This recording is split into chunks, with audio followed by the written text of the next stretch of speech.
So today we're here on the Triumph Street Triple 675, which is the Daytona based engine.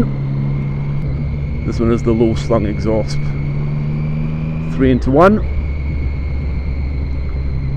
which gives a very different noise.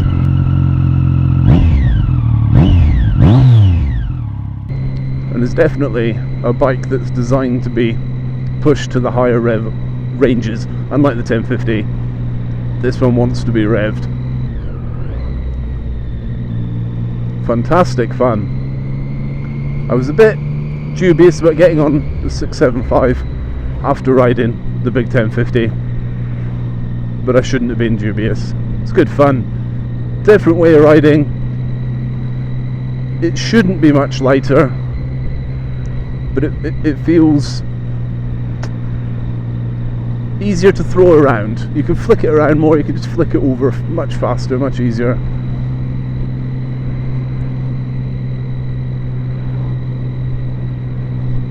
It's just a fun bike.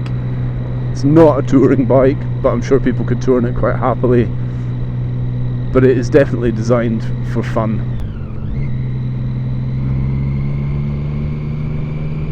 If you want a bike to commute on and still have fun, this is it. If you want a bike for ripping around on the weekends, probably even track days, it's quick. The higher revs, this is a quick bike. It's nearly 100 brake horsepower, and it feels every bit of it once you start hitting the revs. It's not so comfortable at low speeds and higher gears. You've got to use the gearbox, unlike the big bikes, but it doesn't make it a bad thing. It makes it much more fun, much more involved. You've got to work a little bit harder, but we don't ride bikes for it to be boring, do we? We ride bikes to get involved, to be one with what we're doing, and this bike certainly lets you do that. It's got a nice sound, again, nice overrun. Overall, seems a nice bike. Not as feature packed as some of the bigger bikes, more expensive bikes, but for the price tag on this one's an ex-demo again and for sale. It's pretty good. It's a stunning looking bike.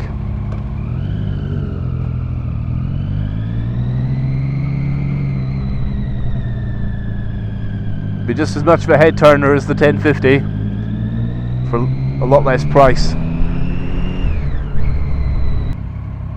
So my overall opinion on the 675, the Street, is it's just great fun. It's a little bit of a hooligan bike. Can be ridden quite sensibly around town, commuting and such, but it does ask to be opened up.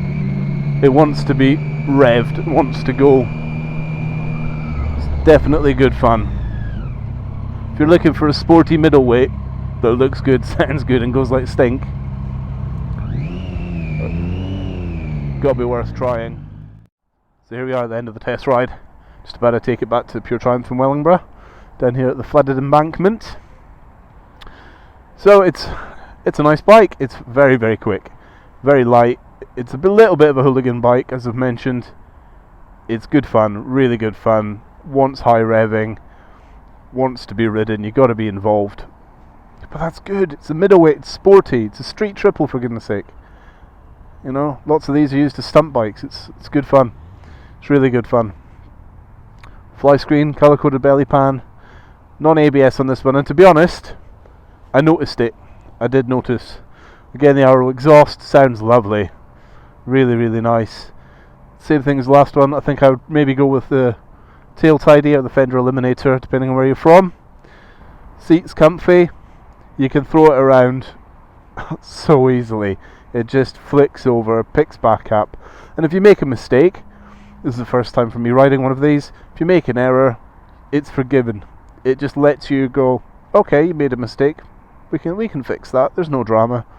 And that's really nice to have a bike that forgiving. If you want a light bike, or you're not been biking that long, this is a good option, really good option. It looks immense, it looks like a much bigger bike than it is, and still being the 675, it's got a bucket load of power. So if that's what you want to do, if you want an involved ride, maybe look at one of these. Gets amazing reviews online. On the shootouts, it generally outperforms the other bikes in its class, and I can see why. Lovely, very, very nice bike. Beautifully styled, well put together. Again, top-notch Triumph.